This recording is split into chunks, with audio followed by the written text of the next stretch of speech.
عرايس زمان غير عرايس دلوقتي. كان ليهم برضو عادات وتقاليد زمان جدا.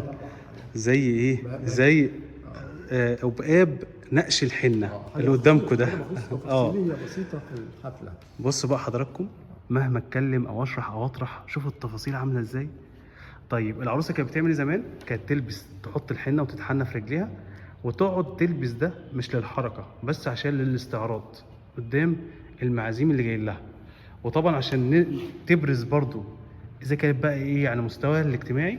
فكان قبقاب زي اللي قدامكم ده، غير قبقاب بالصدف زي ده.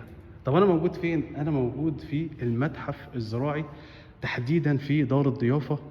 اول ما تخش المتحف على ايدك اليمين عندك 8 يعني ايه قاعات ضخمه جدا. كل قاعه مكونه تقريبا من دورين. تكلفه الدخول الفرد ب 20 جنيه. دي مش تمن اطلاقا اي حاجه هنا. الناس هنا عندهم حفاوه استقبال غير طبيعيه.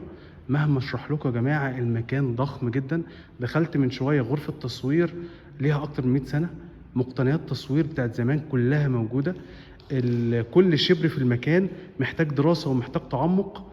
يعني مش عارف اقول لكم ايه غير ان انا منبهر بمكان. انا دخلت قاعه واحده انبهرت بيها، فكل فاترينا لها قصه. فاللي هيجي هنا عنده محتوى رهيب رهيب رهيب. الموضوع مش مكلف حاجه. تذكره مترو هتنزل دقي، هتتمشى 5 دقايق هتلاقي نفسك هنا. المكان بيفتح من الساعه 9 الصبح لحد الساعه 3 العصر، والمكان تحفه بجد.